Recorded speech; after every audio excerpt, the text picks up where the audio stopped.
تو اس وجہ سے نہ شاعری حرام ہے، نہ مصوری حرام ہے، نہ موسیقی حرام ہے، نہ غنا حرام ہے، کوئی چیز بھی حرام نہیں. یہ ساری چیزیں اللہ کی نعمتیں ہیں. اب یہاں ہمارے بعض اسکالرز نے یہ نقطہ نکالا کہ سورہ اعراف کی آیت نمبر 32 میں زینت سے مراد موسیقی ہے، شاعری ہے، مصوری ہے، ادب ہے، یہ ساری چیزیں اس سے مراد ہیں. اس پہ کچھ تبصرہ کرنے سے پہلے مناسب محسوس ہوتا ہے کہ میں 1400 سالہ مفسرین کا جو تبصرہ ہے ان دو آیتوں کے بارے میں وہ آپ کی خدمت میں پیش کر دوں. حضرت عبداللہ بن عباس رضی اللہ تعالیٰ عنہما اس آیت کی تفسیر میں ارشاد فرماتے ہیں کہ یہاں زینت سے مراد لباس ہے. یہی تفسیر منقول ہے حضرت مجاہد سے، حضرت عطا سے، حضرت ابراہیم نخعی سے، حضرت سعید ابن جبیر سے، حضرت قتادہ سے، حضرت سدی سے، حضرت ضحاک سے.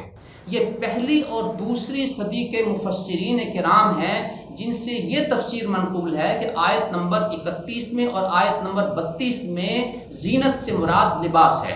تیسری صدی میں فرا نے معانی القرآن میں، ابن قتیبہ نے غریب القرآن میں، اور چوتھی صدی میں امام طبری نے جامع البیان میں یہی لکھا ہے کہ ان دونوں آیتوں میں زینت سے مراد لباس ہے. امام طبری نے تو عجیب بات لکھی ہے.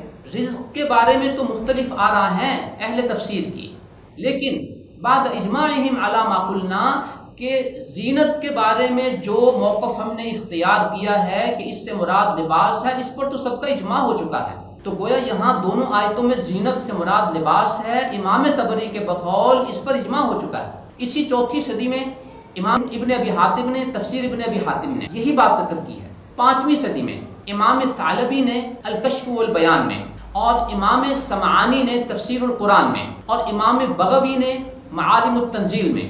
یہ چھٹی صدی کی بات ہے. امام زمخشری نے تفسیر کشاف میں یہی بات نقل کی ہے.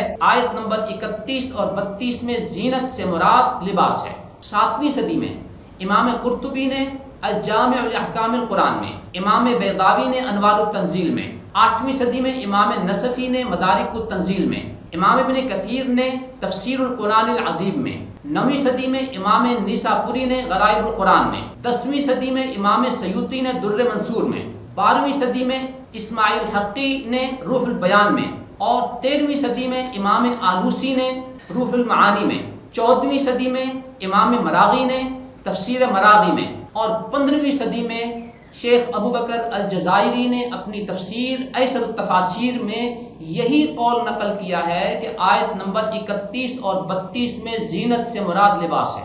یوں 15ویں صدی تک کے مفسرین اس بات پر متفق ہیں کہ آیت نمبر 31 اور 32 میں زینت سے مراد لباس ہے، جو طواف کے وقت بھی اور ہر مسجد میں آنے کے وقت اور آتے ہوئے ہر حال میں پہنی ہوئی حالت میں آنے کا حکم ہے. میں نے 1400 سال کے مفسرین کے حوالہ جات اور ان کی تفاسیر کے حوالے سے آپ کے سامنے یہ بات پیش کر دی ہے کہ آیت نمبر 31 اور 32 میں زینت سے مراد لباس ہے. اگر اس اسکالر نے آیت نمبر 32 میں زینت سے مراد موسیقی، شاعری، مصوری کو مراد لیا ہے تو بڑے ادب کے ساتھ ہمارا مطالبہ ہے کہ آپ 1400 سالہ مفسرین کی آراء اور ان کے حوالہ جات سے ثابت کر دیں. اگر آپ یہ ثابت نہیں کر سکتے تو آپ کو کس نے یہ حق دیا ہے کہ آپ قرآن کریم کی تفسیر خود ساختہ معانی سے کریں، من مانے معانی سے کریں اور رنگیلے معانی کے ساتھ کریں؟ یہ صورتحال اس بات کی واضح طور پر خبر دیتی ہے کہ اتنے بھاری بھرکم دعوے، قرآنی مطالعہ، قرآنی تحقیق، قرآن یہ کہتا ہے، اس کے پیچھے کتنا مطالعہ ہوتا ہے، کتنی ریسرچ ہوتی ہے. ان دو سوالوں کی روشنی میں اور میری ان گزارشات کی روشنی میں آپ کے سامنے واضح ہو گئی. یہاں پر بڑے ادب کے ساتھ تیسری بات یہ عرض کروں گا کہ خود امین احسن اصلاحی رحمۃ اللہ علیہ نے تدبر قرآن میں سورہ اعراف کی آیت نمبر 31 اور 32 میں زینت سے مراد لباس ہی لیا ہے.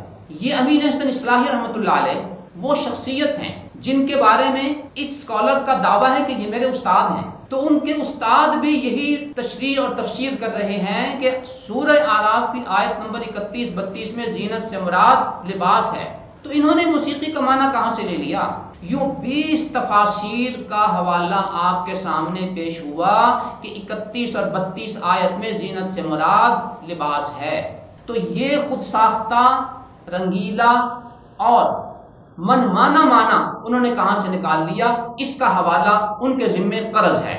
آخر میں صحیح مسلم کے حوالے سے بھی میں آپ کے سامنے یہ بات عرض کر دوں کہ امام مسلم نے کتاب التفسیر میں یا بنی آدم خذوا زینتکم کی تشریح میں اسی زینت کے لفظ سے لباس مراد لیا ہے، لہٰذا اس سے موسیقی لینا یہ قرآنی الفاظ اس کی اجازت نہیں دیتے۔ تو ان دونوں آیتوں میں زینت سے مراد لباس تھا، 1400 سالہ مفسرین بھی یہی کہتے ہیں، اور صحیح مسلم کی حدیث میں بھی اسی حکم کی وضاحت ہے، لہٰذا زینت سے مراد موسیقی وغیرہ لینا یہ ان اسکالرس کا خود ساختہ معنی تو ہو سکتا ہے، قرآنی مفہوم ہرگز نہیں۔ دعا ہے کہ اللہ تعالیٰ صحیح قرآنی فہم کی توفیق عطا فرمائے اور 1400 سالہ مفسرین کی راہ سے ہٹ کر اپنے پاس سے معانی کرنے سے اللہ تعالیٰ ہمیں محفوظ رکھے اور لوگوں کو قرآن کے نام پر گمراہ کرنے سے اللہ ہمیں